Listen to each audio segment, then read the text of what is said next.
called Lucy. And this whole level was about a new kind of consciousness called similarities and differences. This whole 2 million years here was the evolution of a tool called your mind. Down here, we developed the brain. Up here, the brain was enlarged. But here, we went on to develop the mind. The ability to see similarities and differences and make decisions about things rather than just reacting. This is another huge step forward for all of consciousness. 102,000 years ago, we're still living in the caves. But we began here, right here. This is when we started speaking to one another. Right at the very beginning of that cycle. And this whole cycle was developing a new consciousness called reasons.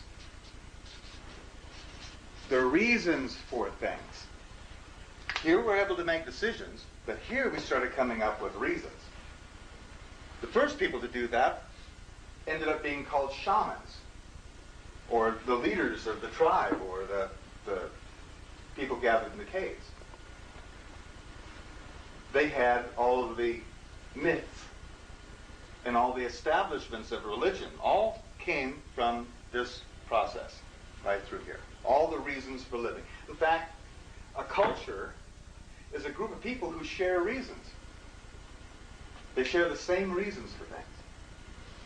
All of cosmology is a list of reasons of creation. All of theosophy is the same thing. So the basis of culture is shared reasons. 8,000 years ago, by the way, we came up with agriculture. And mankind more or less settled down from a very nomadic life before that. 3115 BC, we started what's called the national cycle. This is also called the Great Cycle by the Maya. And this period right here is when we learned how to write. That's right in here. Well, actually, it was 3110 that we learned to write. So all of this down here is her story, and everything up here is his story. And that's very important. This is all nurturing and support. This has all been production. More and more rapid evolution. This whole line across here, this last 5,000 years, there's been a new kind of consciousness which has been evolved. And that consciousness is called law. And boy, do we know there's an evolution going on. Because the consciousness of law has certainly gone past reason, hasn't it? It really has. Just one little simple example. There are 16 million laws on the books. And you are personally responsible for knowing every single one of them. Ignorance is no defense. Unless you happen to be a lawyer. They're absolved from that. Which is beyond reason. But there's lots more we could go into, but that's another lecture. Planetary consciousness started 1755 AD, which happens to be the beginning of the Industrial Revolution. And this whole cycle was all about the production and the consolidation of power. Power. For the last 200 some odd years, all of consciousness throughout our whole galaxy has been aimed at power. Have you noticed that there's a lot of power in few hands?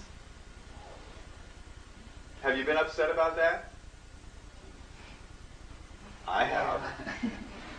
I have been since the 70s, or 60s, 67, 68, right in there.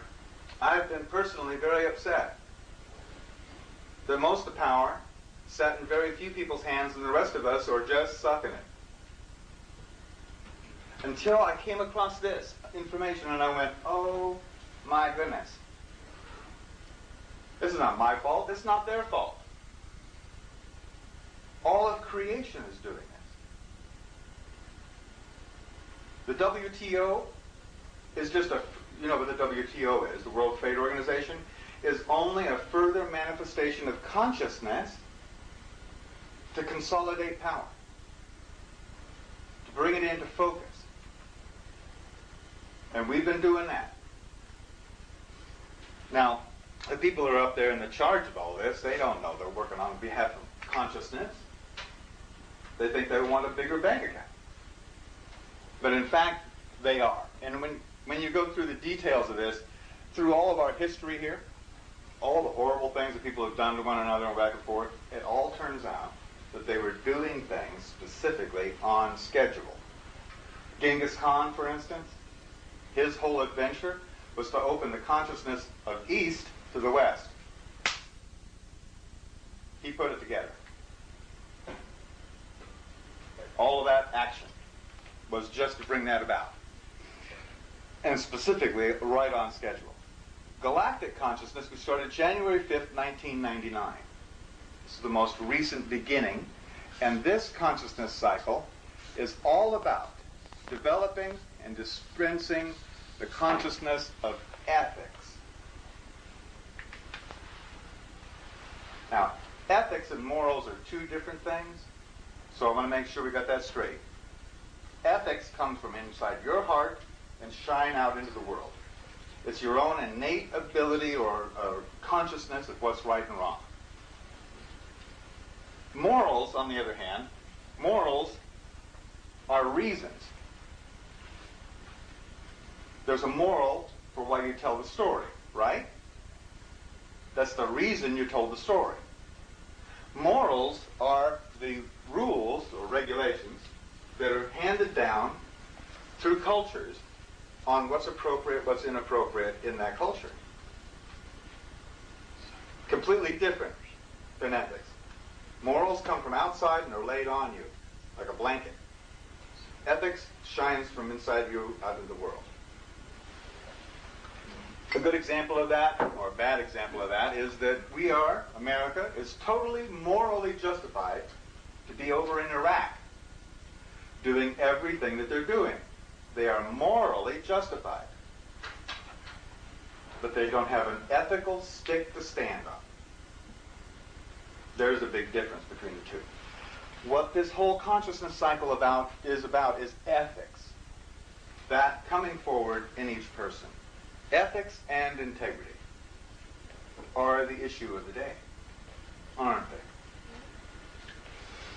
I don't mean just in corporations and in nations and in religions, but even in your own lives. I mean, your own relationships. It's coming down to integrity and ethics.